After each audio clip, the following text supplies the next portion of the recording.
Welcome and thank you for joining me today. The title of my talk is A Call to Action, Proposals for Programs to Guide Gifted Emerging Adults as they become gifted, talented adults. This is a call for programming for gifted emerging adults ages 18 to 30 plus and gifted, talented adults across our entire lifespan. I'm asking for recognition that our efforts to develop abilities to go far beyond meeting the needs of gifted children and adolescents on intellectual and academic terms in K-12. This is the next level. The reasons why this is worthy of talking about arise from the interviews I've done with emerging adults over the last 16 years, observations, interactions with my students in the course I'm teaching called Coming of Age, and I'm teaching at the U of Iowa, and from hosting my KRUI FM radio program, It's Your Life, Live It Like You Mean It, and a clutch of studies showing that many top university students are suffering from unbelievable amount of anxiety about life, have no clear idea of how to do it and how to meet expectations, and research on a quarter life crisis. So I don't want to overlook adults who still consider themselves gifted and are always seeking to develop their talents as they change careers, as I have many times through their life. We are still gifted. And I think there's a lot more we can do for each other. Today, rather than use PowerPoint, the complete script has been uploaded to iTag and will be available. So you can sit back, relax, and just kind of enjoy the show here. There's some big questions that need to be brought up and started with. And the first one is, who helps gifted emerging adults become talented adults? And to become an adult, what must a person do and how do they do it? What can we as organizations do to guide them? And who will be their mentors? They're caring adults. I mean, even we adults sometimes need a caring adult. Sometimes we just need some momming up. And what makes emerging adulthood such an important life stage? Well, I'm going to answer that one right off the top. The answer is to that last question is that emerging adulthood is the first adult experience a person has after adolescence. This is the first time you're in the fun house, okay? You can expect to kind of get thrown for a few loops. Adults go through many changes, but it's always as an adult. We've been down this road before. And part of why we need to pay attention to emerging adulthood is because this is where the first round of patterns emerge that we will see probably for the rest of our lives. And the question is, how do we manage those so that it's always to our benefit? Well, at least more often than not. Gifted emerging adults are kind of left to fend for themselves after high school, in college, in the workplace, not so much in the service because they're pretty structured. And they often enter emerging adulthood lacking skills of self-advocacy. That's a really big thing. Someone's done this for you. Someone's arranged all those out of school activities for years. Someone helped you to fill in all the forms and all the rest of it. And they lack basic knowledge, surprisingly, of how to navigate existential crises, how to acquire an adult identity, and there is a way to do it, how to establish independence, both financial and especially emotional independence, and manage adult talent development, which is nothing like they've described so far in school at all of which can negatively affect quality of life and make it harder to launch if you're not wised up to it. The whole premise of the class I teach is, hey, wise up. This is what's going on. We're not trying to keep it hidden from you folks. We just think you need to know. And our relentless focus on birth to high school graduation with enriched and acceleration in and out of school programs, we often fail to explain the demands and tasks that might enable a high ability person to retain and further their development of gifts for each stage of life and discover new interests that refocus their abilities in directions they never expected. I mean, think about it. Does someone get out of high school now, what they're going to be doing for a living is going to change many times. Many new professions will be invented that don't exist now. How do you prepare for those? So the question is, where do they want to go and to whom do they go to suss this stuff out? This is a call to action for proposals that address the issues for emerging adults as the first step. What can a gifted community do for itself? I mean, we're still gifted people. I mean, all of us at all ages. Where do we fit in as parents, educators, citizens, and most importantly, as gifted people helping other gifted people? Now, after hearing this and reading the script, you're going to be able to you'll be a lot more aware and sensitized to issues that gifted emerging adults in particular face in transition from gifted adolescence with the world laid out in front of them and everything. Hey, this is how it's going to be, and all that, to along that circuitous route through life to becoming a talented adult over and over and over. You just don't do this once. and also be able to contribute to statements of principles regarding this population, setting the stage for program development to establish Iowa's leadership in supporting lifelong giftedness. We want to keep people in the state. We want to attract the high ability folks here. Let's make Iowa the kind of place people go, yeah, you go to Iowa, yeah, these guys know what's going on here. And list broad guiding principles for establishing the legitimacy of transition from adolescent to adult as a focal life stage for gifted scholarship, policy, programs based on principles related to satisfying the needs of gifted adults, principles necessary to guide organizational leadership as well. I want to start by busting a myth. All right, myth number one, this is straight off the NAGC website. Gifted kids don't need help. They'll do fine on their own. We all know that that's bunk. I mean, would you train a star athlete for the Olympics without a coach? Gifted students need guidance from well-trained teachers who challenge and support them in order to fully develop their abilities. Many gifted students may be so far ahead of their same age peers that they already know most of this stuff before class even starts for that year. And it just results in boredom, frustration, and wondering, is this all there is? Can't they do a little bit better than that? You know, and just kind of an unhealthy work habits. The role of the teacher is crucial for spotting and nurturing talents in school.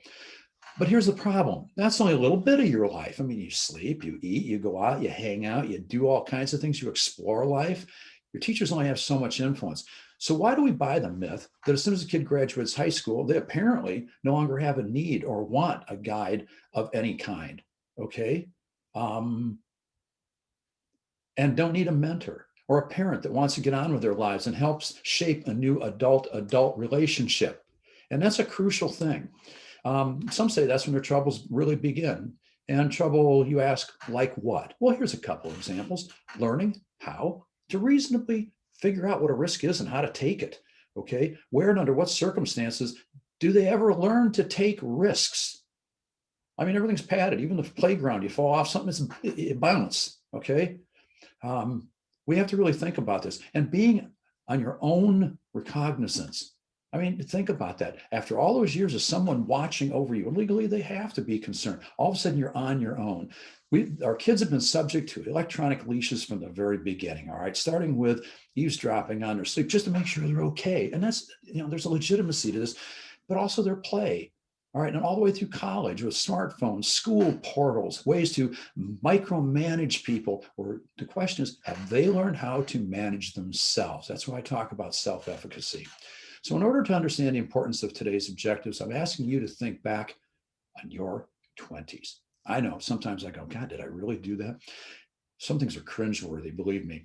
I'd like you to answer the thought question, how did my life proceed? I mean, did it proceed in a beautiful, perfect, linear fashion? You end up like some postdoc in a Carl Sagan novel where you're just beautiful and dashing and brilliant and all that? Come on. Let's get real here. Take a moment to think back and describe your salad days, as they say over in Chicago. We wander. We all wander. Was it wasted time?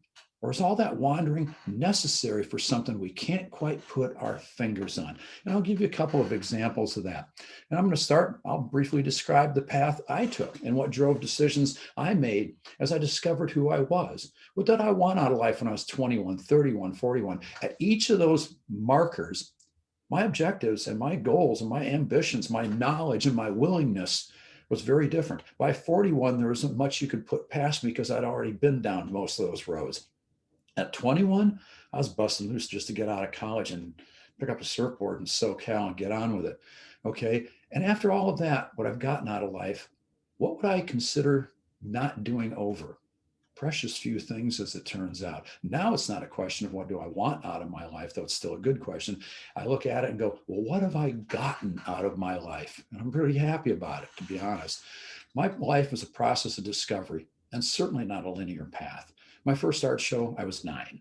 I had done charcoal pictures, 18 by 24 charcoal pictures of world leaders. And there would be other shows. In junior high, I was hired to paint a gigantic mural in the gym. I designed it, I drew it, and they gave me an account at a local art store and paint store and a key to the building. I spent half my summer on a scaffold without supervision. They just figured, this guy will figure it out. He'll figure it out. Yeah. Okay. Out of school art classes, K-12. They were awful. My mom insisted on it. And I didn't go to art school, as it turned out. In college, I studied experimental psych and behavior analysis and got really good at it. 30 years ago, I designed and wrote and constructed a 40-foot long, 8-foot tall, 5-foot deep exhibit documenting a company's rise to prominence in agriculture equipment. Over 2,000 people came to its unveiling, a big party. I painted the landscape background picture of it, 40 feet long, 8 feet tall, a huge painting of Iowa County in the heat and humidity of early August. I ran a painting studio for 10 years, illustrated ACT and Iowa tests. And since then, I've also written a couple thousand poems and published a few. I taught school, kindergarten, first grade, writing, adult education. I wrote all the curriculum for advanced image design software, trained our competition in the Twin Cities, was the guru of Photoshop there for a long time. I was a creative director at a tech startup, a design firm in St. Paul. I earned my master's at 53, a PhD at 61. Raised two extraordinary boys gifted in languages, math, art, music, you name it. Moved over 30 times getting to this. 25 years in St. Paul, but I came of age in San Diego, Southern California, far from Iowa, far from the snow, far from small towns. While there were common elements, art, design, teaching, creative direction, endless curiosity, the role of intelligence in athletics, I seemed to never really connect all the dots. Wandering, of course, is always considered kind of being lost. Although when I was coming of age, people were a lot more tolerant of it. I think we've lost that willingness to handle a little bit of stretch and a little bit of flexibility on that. But my life was anything but a linear trajectory. But then I found out something and it pulled it all together. You may say, hey, come on, man, this bolt of lightning stuff just doesn't happen. We were in St. Paul, and our oldest kid was 4 or 5 at the time. We got a letter from St. Paul Public Schools that in the script is abbreviated SPPS about our older son's test scores. We didn't even know he'd taken these tests. It turned out it was a COGAT. He qualified for something they called G&T. Okay, a gin and tonic. I mean, hey, okay. No idea what it was, but I got involved in what was called Gifted Services Advisory Council. I volunteered and worked on developing GT programs and policies, and we had a pathway to open a direct path to the Board of Education to recommend policy. Well, St. Paul and the University of St. Thomas announced a joint master's in gifted, creative, and talented education. And so I enrolled. I would have been crazy not to, since they were paying half the freight. And so I went to my first class meeting. And the very next day, a glorious late summer St. Paul evening, my wife and I were showing up Summit Avenue to a coffee shop over by McAllister College. I was just dancing down the street, just animated, just going on, telling my wife about my class, my professors, my fellow students. They're all St. Paul teachers and all this kind of stuff. I felt like I'd met my true peers, my true people. I fit in. Like I'd never really fit in. It was a mile-long run-on sentence, but all the time she had a silly, almost smirky grin on her face. And finally I said, okay, what do you find so funny about this? And she says, when are you going to realize you're one of them? I stood there without moving. All those years and all that weirdness just started to resolve. It was just like wow, all of it became meaningful. Everything I did somehow aligned with what I valued, which is the critical ingredient for meaningful work, is when your work aligns with what you believe in and is consistent with your values. I was punched. I couldn't believe it. Right there on Summit Avenue in front of the whole world, flaming sunset, robber baron mansions. I found myself. All that stuff made sense. Here's the punchline. I'm typical of many gifted adults that never really formalized that. I mean, here I've been in all these programs and stuff. Well, this is at the beginning of the master's program, long before the PhD. Around and around we go, but where are we going is the question. What I learned from life, we all wander. It's not wasted time. All that wandering is often necessary for a person to learn who they really are. And how could I even think of doing it over again? In that thought experiment, what turned out, what mattered to you most? To me, what mattered and still does are my family, my kids, and to a far lesser degree, my achievements. So I may be atypical. So let me add a few other stories taken from my own research and some of my students in my first year seminar, Coming of Age, and from interviews on my radio program, It's Your Life, Live It Like You Mean It. And this starts back in St. Paul Public Schools a long time ago. The Gifted Services Advisory Council, we decided to do a study of attrition.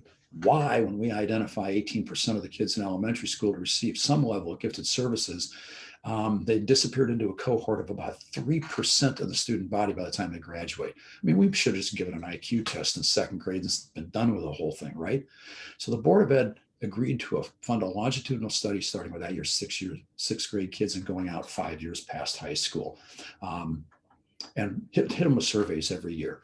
And we wanted to know what happened. So we'd also have a survey, a control group, okay, of roughly the same number of kids selected at random from the rest of the district. I was writing and reviewing surveys of various age groups, but they got a new super and she canceled the study after its first year for suspect reasons. And anyway, but the interviews, survey and feedback, and a questionnaire given to a small group of high school kids I was using to test a survey with was a gold mine of information. I wasn't ready for this. I got 12 to 16 pages of single space text back from these guys talking about their lived experience as a gifted kid on the cusp of adulthood. They were all 18. And they were very clear about what they wanted to do in life. Ooh, burning conviction. So I followed some members of this group over the last 16 years and gotten updates on them. And here's the deal. None of them are doing what they thought they would be doing, or at least what they expected they'd be doing, training aside. No one's life path was linear. And those are the top kids in the biggest high school in St. Paul. So you got to wonder, wow, what's going on here? What happened was life with all of its wrinkles and indeterminacy and that intervened, and they discovered interest in areas they didn't know existed back in the narrow focus of high school. What they shared is that something similar to what a 30-year-old lawyer described. He said, I know I'm gifted. I also know I'm not special. He went on to say that most of his law school classmates went on to Minneapolis, Kansas City, Chicago, New York, everywhere else looking for work. They work 80 hours a week or more, have no time for relationships. They pay rent 3 to 5 times what he's paying for a mortgage on a house. He said he was satisfied. His parents live about a mile away. His older sister lives a mile in the other direction. He couldn't be happier. He worked as a litigator for a few years, paid off all his debt. And he's been clerking for a judge. Now he's just working for a law firm. He says, I try and keep it to my 40. I don't need to do that. Why kill myself for this? I enjoy it, but where are the limits here? He said he's happy. Happy. That's a rare thing.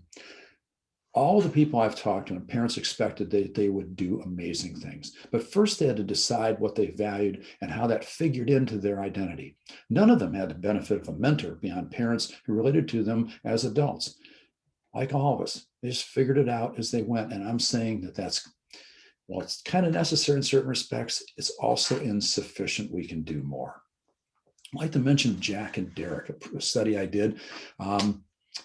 2 gifted emerging adults. One was a clear 2E with just unbelievable issues in writing and reading. It was awful. And he made it all the way through to 2 credits short of a high school diploma. And then there's, and the other one is a notorious non-producer. Not an underachiever, but someone, so you can't guilt them into it. They just don't care. They're going to tell you, forget you. I want to know how they resolve their identity crisis. And we're beginning to develop interests or talents that they and society value. For Jack, it was coming out as a gay man.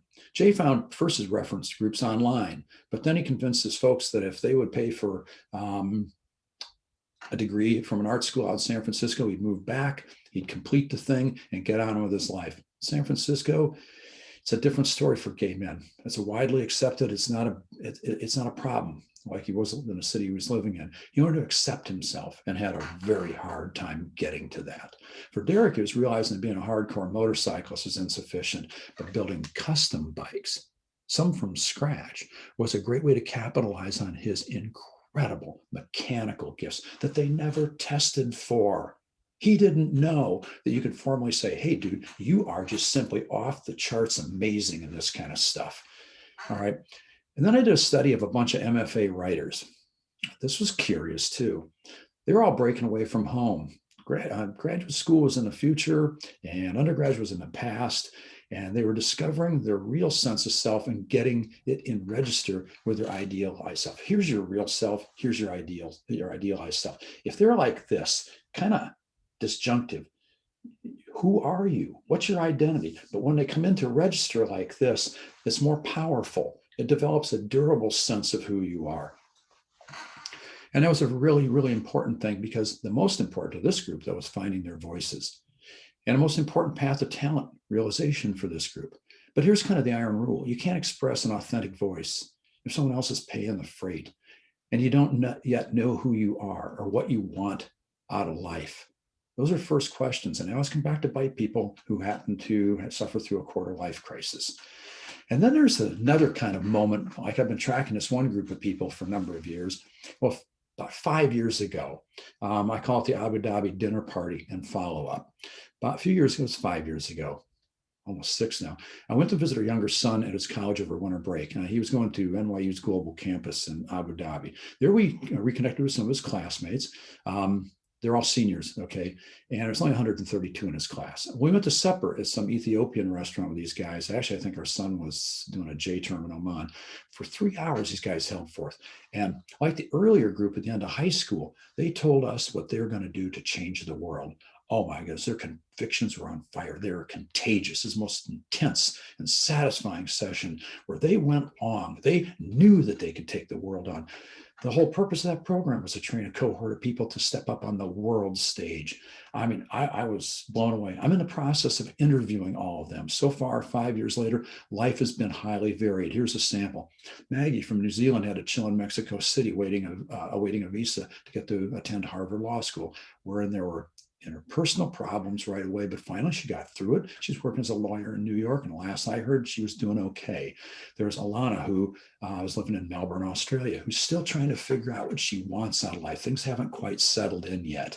Okay, Isaiah went to work at a huge New York investment bank and is making a ton of money, but also uncomfortable. He's starting to question whether it's worth it. He's someone in the process of resolving the core issues, which are about who he is and what he values. Dave decided that physics was great, but a law degree really fit the bill better and pay the freight. And he made a deal with himself in exchange for his time and commitment. The pay was agreeable, yep. It covered every earthly expense, and he could salt away enough to live well because he saw that relationship between his talent and work as a purely transactional one. He wasn't looking for meaningful work. He wasn't looking for something that would inspire angst and anxiety. Another said he was working at an elite he was offered a job at an elite consulting firm in Manhattan. He went out, he said no, and went to Brown University and earned an MFA in poetry, got a side job teaching English at a private high school, and was having drinks with an old professor and got a gig teaching an engineering course at New York University in New York. The money's not the driver. The route was more important. He's discovered things about his real interests that he really didn't know or couldn't trust early. All right. And another started writing code as he's headed to summa cum laude in physics. And 5 years out this spring, he'll be heading to work in Berlin. And this after working back in Abu Dhabi and in Melbourne. His girlfriend earned her MS in econ in Paris, and being on a continent because of this COVID mess, they'll be able to reunite after nearly a year apart. Okay, now he's worked a straight job before, worked on a very advanced project in Australia, unbelievable stuff. And then he took some time off to develop a freelance business. And then with a lawyer, they took a 3-month walkabout this fall. Yeah, even in the midst of a pandemic, and didn't get sick. I was impressed. They were really diligent about it. And one of the things he said is that he maybe thought he was selling himself short. He could do a lot more. He started getting a lot more serious about overcoming his resistance to full-time work. And he really wants to be with his girlfriend and earn some real money, and this is how you get there. With that refocus on lived experience, let's shift now to what needs to be done, things that we can do as the old lions in the field, so to speak. All right, the state of gifted, changing minds, policies, and practices. In keeping with the conference theme, I want to provide leadership in creating policy and programming that addresses transformation, that transition from gifted adolescent to talented emerging adult, and then finally a talented adult. Gifted emerging adults are underserved populations that will benefit from programs to, 1, teach self-advocacy, help increase their sense of personal knowledge. And the way to do that is provide a systematic means for collecting personal data so that you have something you can compare yourself to at 18, 20, 22, 20, and on down the line here. Establish your independence, financially, emotionally, from your family. This is absolutely necessary. This is non-negotiable. Also, what's not negotiable is they need a guidance to helping them establish an adult identity. It's not just what you want, what do you want to do in your life, or what kind of job you want to have. It goes way beyond that. Okay, learn how to manage an existential crisis as it occurs. Recognize the signs for it. Who's teaching those kind of life skills? And learn how to analyze risk opportunity in terms of your talent development as the goal, as the reason for making those, for taking on the risk, or recognizing a risk that's really a terrific opportunity. Okay, so taking action to achieve these objectives validates that giftedness is lifelong. The gifted adults are an unrecognized population for which services are few, and, and that helps to end the isolation felt by a lot of gifted adults. They get off in a career, they get siloed like all of us do, and they're surrounded only by certain kinds of people, and they often feel like, yeah, I can do more, not that ambitious, but who are my true peers here? And we emphasize that in school among gifted kids. We want them to be with their true peers. Now, to do so, recognizing a situation is problematic, finding leaders to envision and create appropriate programming, if that's even realistic and if that's desirable, or establish policies and programs with established organizations to deliver service, but to encompass a broader population, not just, K-12, 18, this kind of stuff, but start focusing ahead. 2 summers ago, and sang at 8 presentations down in Houston on adult giftedness. That was a watershed moment. So what's the mess we're in here? I mean, after years of cognitive development programming, gifted kids are suddenly thrust into a new and really complicated life stage with literally no preparation beyond changes they got to master, most of which have little to do with high ability, other than the narrow sense of academics. Now you're going to ship out to the college you want to get into. Okay, now you're on campus, but now they sent you all home because of COVID.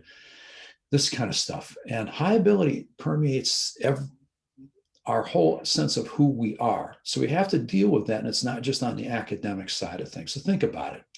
All your life, you've been able to do school relatively easy, get expert out of school programming to develop skills. So why would you not become a talented adult? Why would you stop thinking of yourself as highly capable?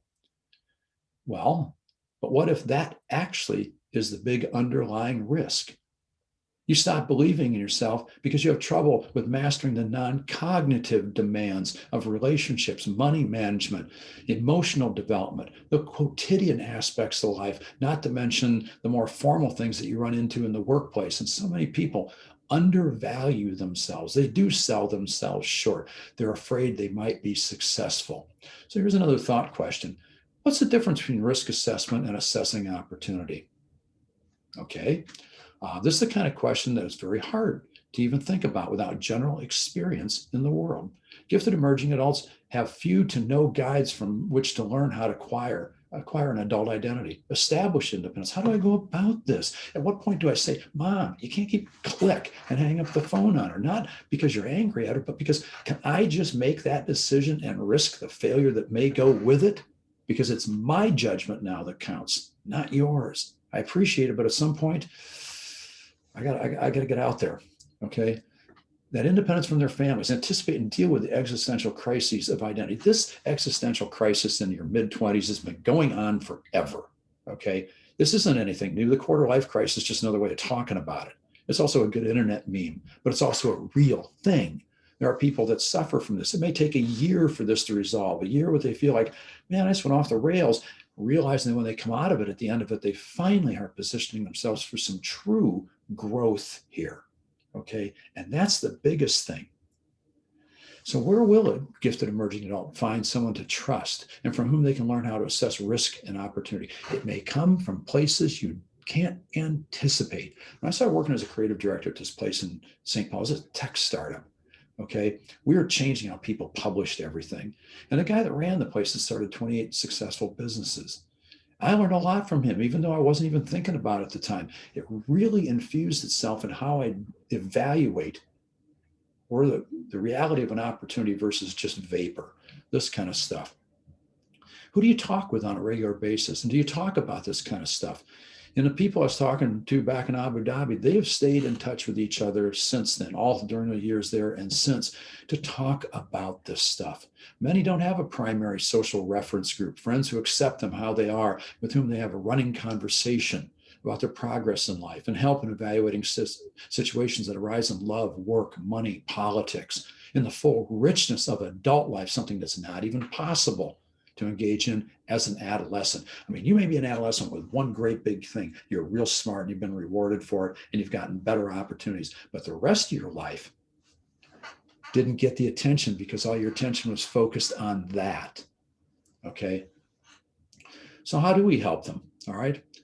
Who are the guides to life? Can you go out and buy a book? How to navigate your 20s? I got one by someone that says, starts with an F. I'm in my 20s. What do I do? I read an article in Cosmo last year, 8 pages about young women who just absolutely go crazy trying to go to the grocery store because they just don't know.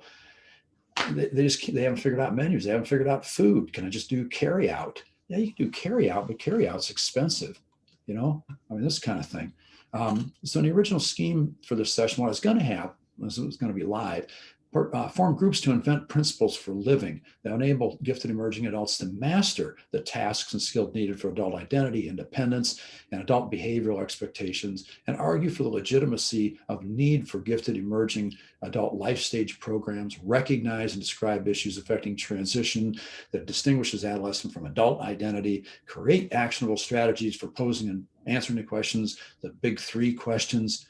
But hey, we're not in live group here. We can't quite do that. So you just have to keep track of some of this stuff on your own, okay? But the big question is, and always will be, that's what do I want out of life? Now, I've cooked up this thing called the Gifted Emerging Adult Inventory. Someday I'll finally do all the psychometric evaluation of it. But in the meanwhile, I've been using it in my class to help these folks kind of orient themselves to where they are in life. Now you're not on a farm anymore. You're not wherever you came from. You are in Iowa City. You are a freshman at a big university. And now you got to figure out how to deal with the situation. So the first question is, well, what do you want out of life? When it's all over, what do you want to be remembered for? That's a real different question. It's not a bucket list thing. It's a lot deeper than that, okay? So the first question in this inventory, there's 16 variables, and you rate them from not important at all. I couldn't care, all the way up to this is of stupendous importance, okay? Money, relationships, my appearance, my social status, my power, social justice, etc.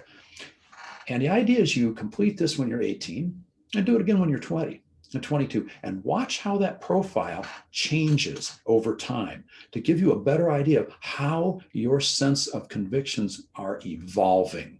And the stuff that you used to think was really important are now kind of, oh my goodness, cringeworthy, okay? The other next question is, how do I get what I want out of life? This is one of these practical questions. Okay, now I got some idea where my sights are set on. How do I actually get there? And who do I turn to help out with that? Well, actually, there's some dissertation evidence that talk to your parents, but not as mom and dad, but as Jim and Mary, okay, or Charlie and Jesse, adult to adult, because now you're going through the things that they are experts in, strictly, if for no other reason, through their lived experience in dealing with this stuff. They can be of tremendous value, not necessarily about the intricacies of your job. They're not specialists in this like you are, okay? And then the biggest thing is, why do these things matter to me? Now, that's as you're assessing the 9 dimensions of identity one at a time, okay? So I'm going to go through some of the factors faced by emerging adults, that a bit of current research, actually quite a bit of it, and present observations made from teaching my class and the radio show and stuff. So let's look at this transition from adolescent to full adult in a little more rigorous way, okay? Because one of the objectives is to know something about this when we're all done, right? There's 3 stages to this. The first one is 0 to 18. Okay, you're at the cusp of adulthood. You're graduating high school, and it's either time to join a French Foreign Legion, the Army, or go to college, or go out and work. I know some kids that said, you know, I'm not going to go do that. I want to go breakdancing. I want to be a plumber. I want to go surfing, like me, for example. All right, this kind of stuff. And the middle of it is this period of time between 18 and late 20s to early 30s, where it's called emerging adulthood. And the watchword, if you could sum it all up in one word, would be flux. It would be, nothing settled.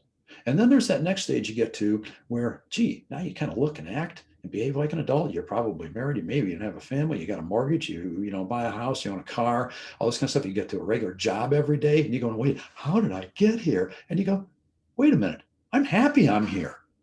That I'm no longer eating red beans and rice. I'm no longer sharing a house with people that I barely know and don't like me and don't pick up after themselves and all the rest of this. What used to be the case over here was somebody surrounded you with love, protection, safety, and a way to help you become yourself and help you figure out what you want. And there's certain contingencies that go with it. And then you have to do all this for yourself in the middle, those middle years, emerging adulthood, and finally get to the point where you're doing it for somebody else the way somebody like your parents or grandparents or whoever helped raise you did for you. And so it closes the loop on this. Okay. And so part of this is so that people can figure out, get a better perspective on where they are. And in the course I teach, this is one of the things I use. Okay. And it's a table that fits in a page. I could share my screen and put it up here, but that'd be kind of dull. In any event, adolescence up to 18. Let's characterize. It's not granted. This is in broad strokes with a real wide brush because a lot of people's lives are very different, et cetera. This is kind of something that's a synthesis out of a lot of data collected over a period of time. Generally, what happens is you live at home with your parents or guardians, and those are the people that set the boundaries in terms of everything, your relationships. And your principal bonding relationship is as a child to a parent, initially as an infant, a baby with its mom. Okay, as primary a bond as a human can ever have. And that's what you're starting with. I watched our neighbors play here. They have a little boy, wears a cute little hat with ears on it. We have a huge mountain of snow out in the middle of our circle. And this little guy scampers up that every day, goes out with dad. They have just a blast playing in the snow. Both of them are little kids when they do that. But he sets all the agenda. He and his wife do. Mom and dad do, because they consider it to be that important. They value you so much that it's just not compliance with the law that you've got to be responsible. It's way more than that. We all know what that is, okay? Parents set expectations for school and life's success, mainly because of the reflection of themselves and what they think they've done. Well, now let's look at these same factors through the lens of emerging adulthood.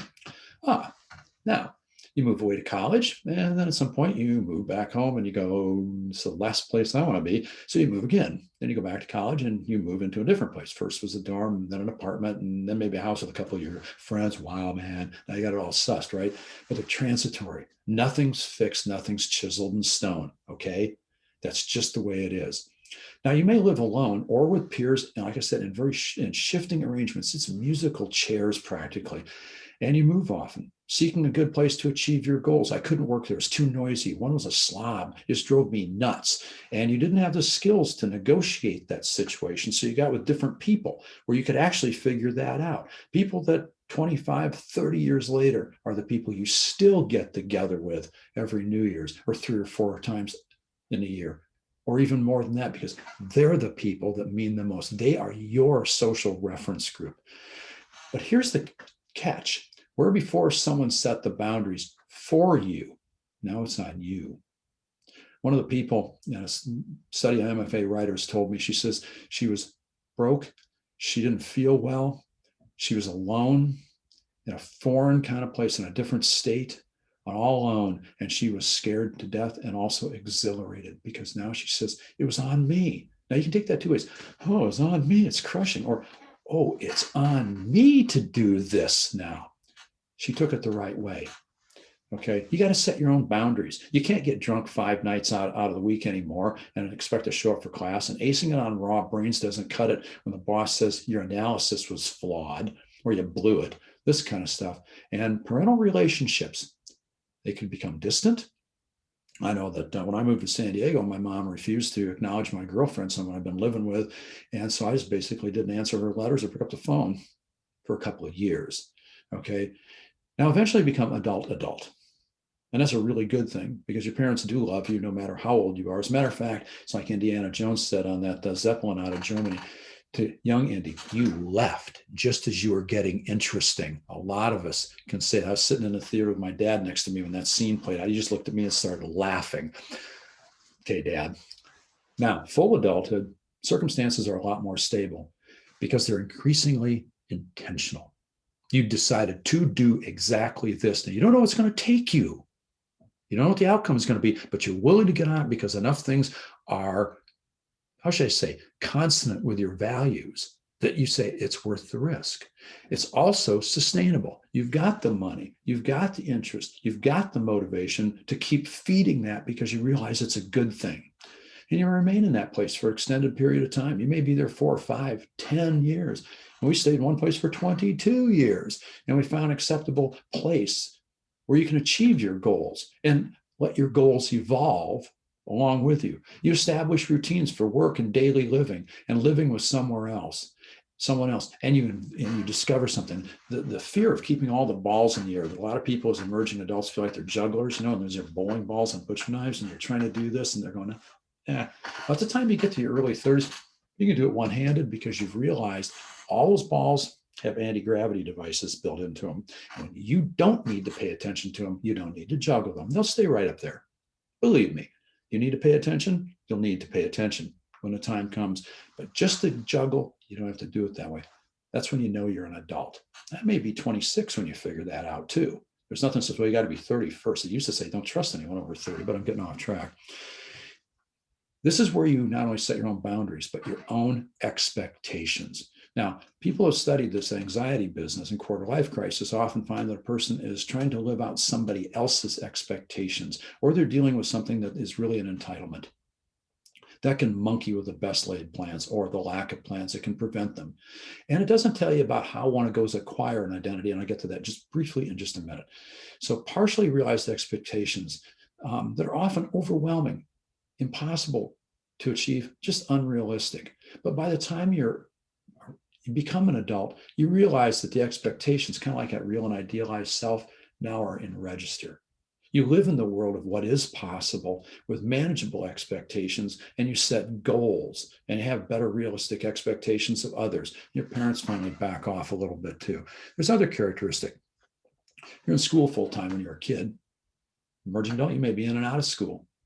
When you're a full adult, school's pretty well done. Now you can go back like I did. Years later, my family, by the time I worked on my doctorate, they were young adults and stuff, which is fine. Loans repaid, this kind of stuff. When you're in school, 16, 17, 18, not a lot of kids, have a bunch of kids yet. Some do. And when you're in your early emerging adult years, some people have children. They may even get married and but that's something that's becoming increasingly more probable. And by the time you're an adult, you've made decisions. Are we going to start a family? That's also a traditional marker of migration into the world of being a full adult. Full employment, a family, and children. Now, friendship changes too. And it's an interesting thing because friendship when you're younger is often purely a matter of proximity. You can say, well, the same thing's true in college, but you're in a much different kind of pool then. And everybody's a little older and you have to set your own boundaries. So there's this intersectionality, and there's the intersection of a lot of factors that change that. Okay, social media can be a risky business. In my class, I had people just think about the social media thing by engaging in it differently for even just a day and responding to the question, well, how'd that feel? What was that like? And for some of it, it's like, gee, I never really thought about it that way. And I don't use it as much. I had no reason to question it, but you gave us a reason. So go out and question it, then report on what it was all about. And I go, it was not what I expected. And that's true. All right. Likewise, you tend to be unmarried, still living at home when you're 16, 17, 18. And I got to say this at least once. An adolescent ID is not an adult ID because the contingencies of your behavior aren't the same. You're not legally responsible at 17. You are at 18. Okay. There's a lot of things that change and there's expectations that go with it. Now, emerging adult, you're unmarried, but likely to live with somebody. Maybe a same-sex arrangement, it may not. It doesn't make any difference, but you're finding intimacy. It's one of Erickson's great crises of this period of life. Identity is one that he says is late teens, but we're pushing that further back, which means we're pushing the crisis of intimacy back as well, provided those crises even have any currency these days, which is another question altogether. When you're an adult, you're probably likely to be married, living independently. The last couple of things are about income. And as a high school kid, you can't provide for yourself. All right. You don't have the skills, even for entry level work. You can do stuff that anybody could do. Okay. And when you're in college, those years, you're just starting out. It's entry level wages, entry level skills, entry level responsibilities. Now on the internet, 2 years and you should have the corner office. Show me that job. Oh, and of course, there's this business about meaningful work. Okay. Now, by the time you're an adult, you've probably mastered certain skills that allow you to have a pretty good income. Okay. And some domain expertise and all the rest of it that goes with it. So what this leads to is that when you're a youngster, you haven't left home, an adolescent, everything's in flux and that your identity isn't set. You haven't had to face the real world of adult contingencies. And I know there's people out there that have to because of circumstance, and I'll sweep them aside. But when you're in your 20s, your ability for executive functioning increases a lot. And you're a lot more capable than you ever thought yourself. All right. And now there's more opportunity available to you. The idea when you're a full adult is the resolution of this that allows you to get into what my mom used to call the meat and potatoes part of your life, no longer the salad days. Okay. So I want to share that with everybody. And that leads us to the last section of this. I've been describing a situation a lot of gifted emerging adults find themselves in as part of the argument for why we need to recognize and mitigate the risks that some of these people face. Is there something we can do, not to just grease the skids, they've already had enough of that and it didn't help, but to be useful for them to find what the lessons are, to discern the patterns. So they, it's like the line says in a song, what kind of price do I have to pay to keep from going through these things twice, especially if they're negative? Okay, you don't want to keep doing it. Some people make bad decisions over and over and over, and they got to ask, they're the same decision. The only common factor was you. So it kind of looking like you're the problem here, this kind of stuff. We currently don't have a lot of these. I know there's a professor in New Zealand who wants to set up this kind of thing globally. And I think it's a great idea, a place where we all talk. They have that cosmic bull session where we can talk about our lives, even if maybe that's sufficient. So gifted people still have unique needs. As emerging adults and full adults. These needs can be named and defined under interrelated behavior and concepts across those categories. One is finding the answer, asking the questions and finding answers over time to the three big questions. They define your wayfinding through emerging adulthood. You're not going to come up with them all in one fell swoop. It doesn't work that way. It's a progressive task.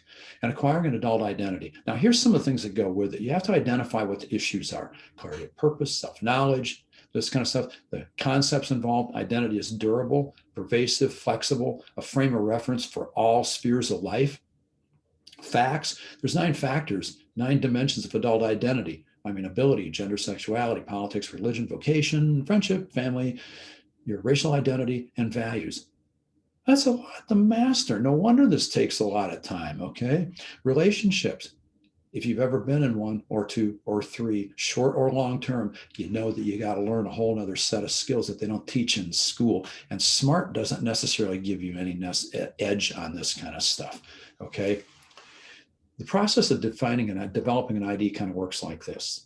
You can explore broadly. Emma Rosen in the UK did a YouTube. She says, I was 24, and before I became 25, I wanted to try 25 different careers to find out which one appealed. What she found out instead, though, along the way, was that it's a matter of acquiring a set of skills that transcends any particular thing and takes that what do I want to do thing out of the question to what am I interested, what kinds of skills do I have that I can apply to something. A qualitatively different kind of thing. But exploring broadly is only part of it. To make a commitment, you got to go deep inside something. Day after day, you have to get up in the morning and go, yeah, I really like what I'm doing, man. It's me, this kind of stuff. And establishing independence. There's a lot of issues around that, but I'm going to skip through some of that because we probably have enough time. What are the issues of becoming independent? Well, where's the locus of authority and autonomy, executive functioning, skill development, practical knowledge, and what's your understanding of the relationship of freedom to responsibility? I was always telling my kids that, here's the deal. On that side, you got the head of the coin, okay? We'll call that freedom. What do you think's on the other side? It's all hidden away. And no matter how thin you slice it, there's still the other side of that plane. So what's on the other side? And the answer to that's real simple. This is one word. It's not even a multiple guess. And there's one answer, and it's always correct, which violates a true-false principle. It is responsibility. That's right. It's on you now. Like that woman from my study said, it's on me. And it's like, thank goodness it finally is. Okay. Now, there's concepts involved with this too. Purposes of work, defining meaningful work. And meaningful work, as I mentioned before, is when it aligns with your convictions and what you believe, this type of stuff, okay? That's when it really becomes useful. And the facts, all right, what are the requirements of adulthood? Well, let's say income, shelter, love, relationships, autonomy, competence, connection, and the role of work, the zeitgeist and relationships. You got to renegotiate the relationships with your parents. Yeah, they love you, but when you leave, it allows them to get on to the next stage of their lives, okay? And there's a whole podcast I could do on what happens when, the empty nest, all of a sudden all the birds return to it. And in large measure, if you've always gotten along with your kids and you respect them as adults and they respect you, it's a wonderful thing, okay? I'll be honest. Principles governing abstractions that have diverse and complex real-world applications, evaluating risk, power of compound interest, for example, necessity of deferred satisfaction, which means planning, sticking to it, and knowing when to bail from that plan and get another one going, having a plan A, plan B, plan C. And if you're going to design your life, think about it. There's a current scenario, what I'm doing right now, just keep doing it. Another one, it's an alternative to that because, like the guy from Stanford said, AI, sorry, that's done, man. It's all machine learning, they don't need you. Or then there's that plan C, the wild one. No one would have suspected. Mild-mannered you would have done it that way. Now, there are no best practices about any of this stuff, so let's not even fool ourselves into thinking that they are. And I'm going to reword the script at this point before I release it. All right, so what might principles be that would guide the effort? So in principle, all gifted people are able to advocate for their own interests and needs. All right, that seems reasonable. Another one, the myths of giftedness do not account for what the talented adult experiences. That's a bit of a gnarlier one. When you read the script, you can work on that one. One thing in principle is that a gifted child, and I don't like using shoulds in these, will become a talented adult. Why not? In principle, you should be able to. I just used that word. I should have done, everybody. Smart, in principle, smart does not equal adaptability. You would think that it would and may help in it, but we got to go back and cite Darwin on that one. The race doesn't go to the fastest or the smartest. It goes to the one that can adapt. Survival is the one that can adapt. Sometimes you're not thriving, but at least you're still there, okay? And all people face challenges in life, but being smarter than most presents different challenges. So in principle, the challenge you set yourself up for are probably going to be harder, okay? Why would you set to your task in life something too easy that doesn't give you any satisfaction? That's not the way gifted people approach things, okay? Gifted adults need mentors and role models, just like children do. When one of my professors in my doctoral program, a guy I truly value, author of a big famous test, wrote in the margin of one of our weekly papers we had to submit in a human abilities class. He said that if you can keep your focus, you'll be unstoppable. I'll tell you, that was some cosmic gasoline that hasn't run out of potency yet, and that's been years ago. And I thank him. I'm grateful for that. That helped at a time it was necessary, okay? And we need, in principle, we need GEAs, are people who need help and they'll get help. So what's needed? To meet the needs of gifted adults, especially designed resources can address the qualitatively different issues faced by gifted emerging adults and gifted straight up adults. The tasks of emerging adulthood, as I think you probably recognize now, are complicated. And if one of your kids is going through it, you're going, yeah, that's what happened. They went from this angsty teenager to an incredibly angsty emerging adult. That's the term that guy used. Yeah, we're not young adults. If you're reading something that starts talking about young adults, you're reading the wrong stuff. Maybe, more than likely. They would benefit from having a person with the right knowledge and tools to help them figure out what the real challenges are, okay? And recognition that this is absolutely vital. Emerging adulthood is not pathological. It's natural. If you're 35 and didn't give a thought as to your identity, somehow you got through it. You might even be incredibly successful and a very integrated sense of self and everything else. And it just kind of was by stealth. There's some people for whom it just works that way. They just naturally seem to have some rhythm to go with this, and it works. What's needed? Assume competency. to self-advocate. Let's not say that our kids can't do it. Next time a form arrives that they got to do and they're still in high school, don't say, oh, I'll fill that out, because you'll probably just get it wrong. Or if they do start filling out and you just go, well, you did it wrong. Okay. It's like when a spouse says, well, make your own reservations for this. And then they say later, did you make your reservations? And you go, yeah. Well, let's see. And they go, well, no, why'd you do that? If you undercut your kids, they're not going to come to you when it matters. And if they don't have anybody else to go to, then they do have to shoulder the responsibility of figuring it out for themselves. Okay.